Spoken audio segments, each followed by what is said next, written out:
જ્યારે ભારત આઝાદ થયું ત્યારે બધા જવાહરલાલ નહેરુએ બધા ચીફ આર્મી ઓફિસરોની બેઠક કરી કે ભાઈ આપણે આર્મીઓની કમાન કોને હોપી એની બધી વાત કરી. હવે જવાહરલાલ તો પહેલેથી જ અંગ્રેજ, મૂળ અંગ્રેજ, પણ સાહેબ એણે કીધું કે ભાઈ આપણે તો દેશમાં નવા નવા પ્રધાનમંત્રી બન્યા છીએ અને દેશની નવી કમિટી છે એટલે આર્મીઓની કમાનનો કોઈને અનુભવ હોય નહીં, એટલે આપણે કોઈક અંગ્રેજને આની કમાન હોપી. આ એ ભાઈનું નિવેદન, આપણે કોઈક અંગ્રેજને હોપી.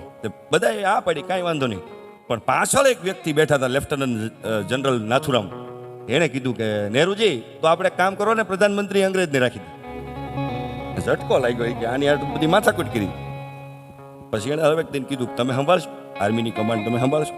ભાઈ ઝડપી લે મને તક નાથુરામ, પણ એણે કીધું હું નહીં સંભાળું, પણ લાયક વ્યક્તિ નથી એવું ન બોલો, લાયક વ્યક્તિ તો છે જ.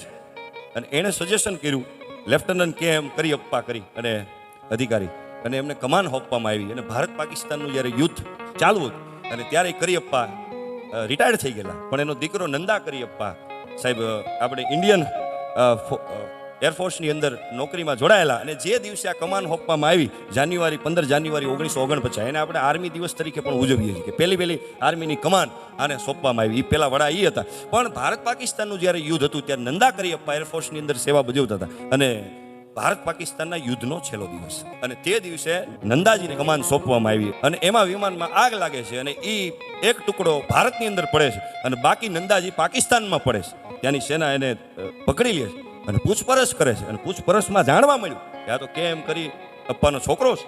તમે પૂછ્યું એટલે વાત ઓકે થઈ કે હા તમે તો ભારતના એક ચીફ રહી ગયેલા, એના તમે દીકરા છો. અને ત્યારે પાકિસ્તાનની અંદર અયુબ ખાન હતો વડાપ્રધાન, અને એ કેમ કરી અપ્પા હતા, એના ડાઉનમાં અયુબ ખાને કામ કરેલું અને અયુબ ખાન એની ઇજ્જત પણ કરતો.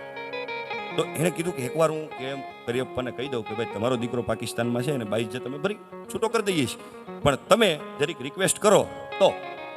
એટલે આપણે ઝૂકવાની વાત થઈ, રિક્વેસ્ટ કરવાની અને સંદેશ મોકલે છે. એણે જવાબ આપ્યો કે તમારે છૂટા જ કરવા હોય તો મારા દેશના જેટલા પણ સૈનિકો તમારા કબજામાં છે એ બધાને છૂટા કરો, મારા એકના દીકરાને નહીં. અને બાકી જો ન છૂટો કરવો હોય તો તમામ સૈનિકો સાથે જે કરવાના હોય એ કરજો, કારણ કે મારો દીકરો નંદો છે ને એ મારો નહીં આખા દેશનો દીકરો છે. ભલા માણસ સાહેબ, આ રાષ્ટ્રભાવના સાહેબ મને તમને અહીંયા જીવતા રાખે છે.